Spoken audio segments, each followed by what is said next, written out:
ہمارے بزرگ تھے ساتھی فوت ہو گئے، تو ان کا بیٹا PIA میں کیپٹن تھا، جہاز اڑاتا تھا. تو انہوں نے کہا بیٹا نماز پڑھ لیا کر. کہا ابا فرصت نہیں ملتی، بہت کام ہوتا. کہا اچھا چلو نماز کے وقت ایک آدمی کو دعوت دے دیا کر، 5 نمازیں ہیں، 5 دفعہ دعوت دے دیا کر. وہ کہنے لگا میں دعوت دوں؟ خود تو میں پڑھتا نہیں، دوسرے کو کیسے دعوت دوں؟ کہا بیٹا ایک تو میری مان لے، نماز کا انکار کیا ہے تو یہ تو مان لے کہ چلو کسی کو کہہ دیا کر کہ بھائی نماز پڑھا کرو. کہ چلو یہ تو آسان ہے، میں کہہ دوں گا. تو اس نے اپنے ابا کی بات مان لی، ہر نماز پہ 1-2 کو کہہ دیتا بھائی نماز پڑھا کرو. اس کے والد فوج میں جرنیل تھے، یہ کیپٹن تھا، دونوں کی ملاقات نہیں ہوئی. 6 مہینے بعد باپ بیٹا کی ملاقات ہوئی تو دیکھا تو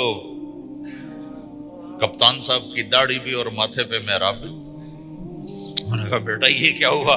کہا آپ نے مجھے پھنسا دیا. وہ جب میں لوگوں کو کہتا رہا تو میرے اپنے اوپر اثر ہونا شروع ہو گیا کہ میں اپنے آپ کو ملامت کرنے لگا کہ اوروں کو تو کہہ رہا ہے، خود تو پڑھتا نہیں.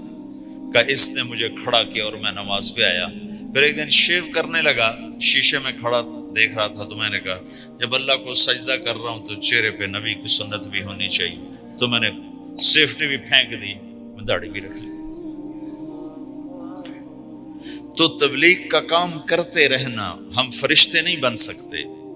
ایک دفعہ ایک آدمی نے میرے اوپر بڑی چڑھائی کی، تم تبلیغ والے منافق ہو، کہتے کچھ ہو کرتے کچھ ہو، تمہارے قول اور فعل میں بہت فرق ہے بہت. جب ان کا غصہ اتر گیا تو میں نے ان سے کہا بھائی 100 نمبر تو اللہ نے بھی نہیں مانگے، آپ کیوں مانگتے ہو؟ اللہ نے کہا ہے فمن ثقلت موازینہ، جس کی نیکیاں بڑھ جائیں گی گناہ تھوڑے ہوں گے تو پاس کر دوں گی. تو 100 نمبر تو اللہ نے بھی نہیں کہا کہ ایک گناہ تیرے کھاتے میں نہیں ہونا چاہیے. 100/100 نمبر لے گا تو جنت دوں گا، نہیں تو ریپٹ مار کے جہنم میں ڈالوں گا. تو 100 نمبر تو اللہ بھی نہیں مانگتا. اسے پتا ہے میرا بندہ کمزور ہے، کبھی گناہ کرے گا کبھی نیکی کرے گا.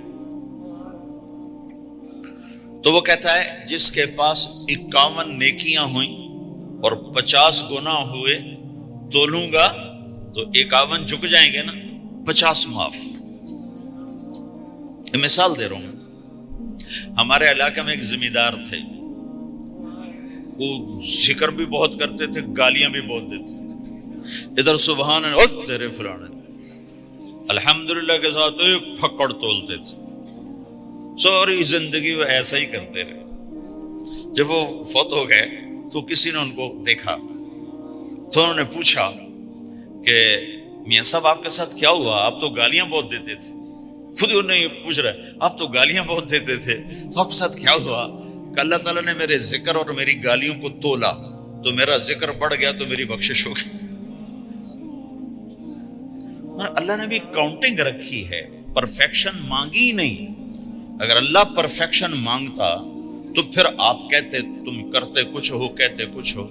اگر میں کہتا صحیح ہوں تو ایک نیکی تو کر رہا ہوں، اور کرتا نہیں ہوں تو ایک گناہ کر رہا ہوں. کیا پتا میرا رب میرے کہنے کے طفیل میرے نہ کرنے کو معاف کر دے. بس ایک صورت میں ہے کام خطرناک کہ اگر میں اس کہنے سننے کو اپنی دنیا بنانے کا ذریعہ بنا لوں پھر خطرناک ہے. تأمرون الناس بالبر وتنسون انفسکم وانتم تتلون الکتاب، وہ یہ آیت. لیکن اگر میرے اندر اخلاص ہے تو پھر میں انسان ہوں، کبھی اچھا کروں گا کبھی برا کروں گا، لیکن میرے ذمہ صدا لگانا ہے. تو بھائیو اس تبلیغ کے کام کو کرتے رہنا. اس سے ایمان بنتا ہے، ایمان سے دین وجود میں آتا ہے. دین کے 2 حصے ہیں، ایک عبادات ہے جس میں نماز سب سے اہم ہے. پھیری پہ ہو گھر پہ ہو نماز نہ چھوڑو. رمضان کے روزے ہیں، اللہ پھر رزق زیادہ دے دے، حج کرو زکوٰۃ دو. لیکن عبادات بڑی محدود ہیں اور اس میں کثرت اللہ نے مطالبہ بھی نہیں کیا، بلکہ اللہ تعالیٰ نے اس میں اعتدال ہی کو پسند فرمایا ہے۔ اللہ تعالیٰ نے ہمارے نبی لمبی لمبی نمازیں پڑھتے تھے تو اللہ تعالیٰ نے روک دیا کہ ما انزلنا علیک القرآن لتشقی، میرے نبی میں نے تمہیں قرآن اس لیے نہیں دیا کہ تو لمبی لمبی نمازیں پڑھ کے تھکتا رہے، درمیانہ چل درمیانہ چل۔ اللہ کے نبی نے تبلیغ میں زیادہ زور دکھایا تو اللہ نے اس پر بھی کہا فلا تذهب نفسك علیہم حسرات، اتنا غم نہ کیا کر کے تو خود ہی ہلاک ہو جائے، مات نہیں، ایسا نہ کر۔ تو عبادات محدود ہیں اور اس میں اعتدال مطلوب ہے۔ سارا دن مصلی پہ بیٹھنا یہ اللہ نہیں دیکھنا چاہتا، اللہ یہ دیکھنا چاہتا ہے کہ تو باہر جاتا کہ میں دیکھوں کہ اب تو کیا کرتا ہے۔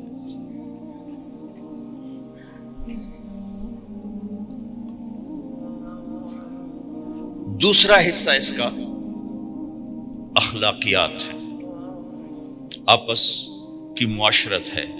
دین جو اثر انداز ہوتا ہے وہ معاشرت سے اثر انداز ہوتا ہے، عبادت سے نہیں، عبادات سے نہیں۔ عبادت تو مسجد کے اندر ہے یا مصلی پر گھر کے اندر ہے، روزہ اندر کی چیز ہے، حج بیت اللہ میں ہے، زکوٰۃ مسلمان کو دی جاتی ہے۔ تو دنیا میں دین پھیلنے کے لیے اور اپنوں کو دین کے قریب کرنے کے لیے جو سب سے بڑا عمل ہے وہ بھائیو اچھے اخلاق۔ یہ دوسرا حصہ میں آج بیان کرنا چاہتا ہوں۔ اللہ کے نبی نے فرمایا ایو اور الاسلام اوثق، مجھے بتاؤ اسلام کا سب سے مضبوط عمل کیا ہے؟ تو صحابہ نے کہا الجہاد، یا رسول اللہ جہاد۔ اسلام کا سب سے مضبوط عمل کیا ہے؟ صحابہ نے کہا جہاد۔ تو آپ نے کہا وحسن وما هو به، ہاں جہاد بہت اچھا عمل ہے لیکن سب سے بڑا عمل نہیں ہے، سب سے مضبوط عمل نہیں ہے۔ ان کا جی الصلاۃ، نماز۔ تو آپ نے کہا ہاں وحسنۃ وما هي بها، نماز بھی بہت اچھی چیز ہے لیکن وہ نہیں جو میں پوچھ رہا ہوں، سب سے اعلیٰ، سب سے اوپر، سب سے مضبوط نہیں۔ پھر انہوں نے کہا جی الحج، حج۔ تو آپ نے کہا حج بھی بہت اچھا عمل ہے لیکن وہ نہیں جو میں نے پوچھا ہے۔ پھر صحابہ نے کہا جی روزہ، آپ کا روزہ بھی بہت اچھا ہے لیکن وہ نہیں جو میں نے پوچھا ہے۔ تو پھر صحابہ نے کہا یا رسول اللہ پھر آپ ہی بتائیں، ہمیں تو نہیں پتا۔ تو ہمارے نبی عبادات سے اوپر لا رہے ہیں، اپنے ساتھیوں کو عبادات پہ قائم کر دیا۔ ہر آدمی نمازی بن چکا ہے، ہر آدمی روزے دار بن چکا ہے، ہر آدمی مالدار زکوٰۃ دینے والا بن چکا ہے، اور ہر آدمی حج کا جذبہ پیدا کر چکا ہے۔ اب آپ ان کو اخلاق پہ لانا چاہتے ہیں، چونکہ اسلام کی تکمیل اخلاق سے ہے۔ اسلام کو تشبیہ دی گئی ہے گھر کے ساتھ، بنی الاسلام علی خمس، تو بنیا کا لفظ عمارت پر بولا جاتا ہے۔ تو اسلام کی بنیاد میں ہے کلمہ، نماز، روزہ، حج، زکوٰۃ۔ اگر اس مسجد کی بنیادیں بھر دی جائیں تو اس کو مسجد تو نہیں کہیں گے نا۔ ہاں جی بنیادیں ڈال دی ہیں، چھت ڈالنی ہے، جب چھت پڑے گی تو پھر یہ مسجد کہلائے گی۔ تو اسلام کی بنیاد قائم ہو چکی تھی، اب آپ چھت ڈالنا چاہتے تھے۔ چھت کیا ہے؟ وہ اچھے اخلاق ہیں۔ تو اب آپ ان کو اوپر لا رہے ہیں، اوپر لا رہے ہیں۔ تو آپ نے جب پوچھا تو انہوں نے وہی کہا جو انہوں نے ابھی سیکھا تھا، نماز، روزہ، جہاد، حج، لیکن آپ نے سب کی نفی کر دی، نہیں یہ بھی نہیں، یہ بھی نہیں، یہ بھی نہیں، یہ بھی نہیں۔ اچھا یا رسول اللہ آپ بتائیں۔ تو آپ نے فرمایا ان اوثق عر الاسلام الحب للہ والبغض للہ، اسلام کا سب سے مضبوط عمل وہ آپس میں اللہ کے لیے محبت کرنا ہے۔ اسلام کا سب سے مضبوط عمل وہ آپس میں اللہ کے لیے محبت کرنا ہے۔ اسلام کا سب سے مضبوط عمل وہ محبت ہے، اللہ کے لیے بغض ہے، اللہ کے لیے محبت ہے، یہ اسلام کا سب سے مضبوط عمل ہے۔ تو بھائیو یہ چھوٹا سا معاشرہ اسلامی بن جائے، اس کے لیے بنیاد میں نے پہلے بتا دی، اب چھت بتا رہا ہوں، وہ ہیں اچھے اخلاق۔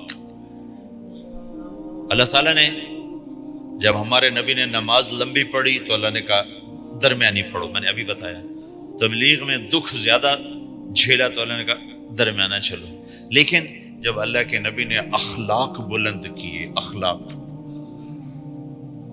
تو اس پر بھی اللہ تعالیٰ فرماتا میرے نبی ذرا اتنا نرم نہ ہو، تھوڑا سا سختی دکھا، آنکھیں دکھا، تھوڑا شوشاں کر۔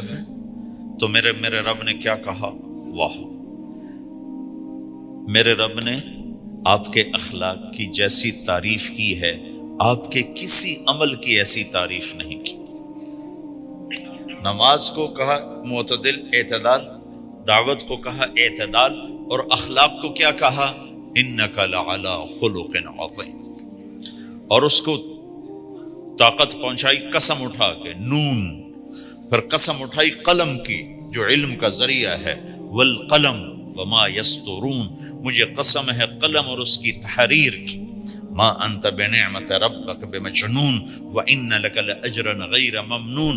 ان دو آیتوں کو چھوڑ کر اگلی جو آیت آ رہی، وانک لعلی خلق عظیم، اے میرے محبوب میں قسم اٹھاتا ہوں قلم اور اس کی تحریر کی، تیرے اخلاق بڑے عالی شان ہیں۔ یہ نہیں کہا تیرے اخلاق بڑے عالی ہیں، انک لعلی، علا کا یہاں بہت عظیم الشان کردار ہے۔ علا یہ بتا رہا ہے کہ اے میرے نبی، جتنے اخلاق تصور کیے جا سکتے ہیں وہ سب تیرے تابع ہو چکے ہیں، اور تو ان پہ سوار ہو چکا ہے، تو ان پہ چھا چکا ہے۔ علا چھا جانے کے لیے ہوتا ہے کہ تمام اخلاق تیرے غلام ہو چکے ہیں۔ ایک دفعہ آپ نے فرمایا اچھے اخلاق 360 قسم ہیں، 360 قسم، 360 صفات کا مجموعہ اچھے اخلاق ہے۔ کوئی ایک صفت کسی کو مل گئی تو جنت میں چلا جائے گا۔ تو ابو بکر رضی اللہ عنہ سامنے بیٹھے تھے، کہنے کہ یا رسول اللہ افی منہا شیء، ان 360 میں کوئی میرے اندر بھی کچھ ہے؟ تو آپ نے کہا تیرے اندر سارے کا سارا، کوئی کمی کوئی پورے۔ یا آپ نے اور کسی کو نہیں کہا، صرف آپ نے یہ ابو بکر سے فرمایا کہ ابو بکر تیرے اندر پورے اخلاق 360۔ تو بھائیو، آپس کی محبت اور اچھے اخلاق یہ اسلام کا سب سے چوٹی کا سبق ہے، سب سے اعلیٰ درجے کا سبق۔ اب ایک حدیث میں جو حدیث جبریل کہلاتی ہے، وہ انسانی شکل میں آ کر پوچھتے ہیں یا رسول اللہ اسلام کیا ہے؟ تو آپ کہتے ہیں کلمہ، نماز، روزہ، حج، زکوٰۃ، یہ اسلام ہے۔ یہی سوال اب آخری حج کا موقع آ چکا ہے، اب اسلام 9 سال آگے، 10 سال آگے جا چکا ہے اور اس کی شکل مکمل ہو چکی ہے۔ تو عمر بن عبسہ رضی اللہ تعالیٰ عنہ یہ آخری حج کے موقع پر آپ سے ملتے ہیں اور آ کر یہ آپ سے پوچھتے ہیں یا رسول اللہ مل اسلام؟ سوال ایک ہے، مل اسلام؟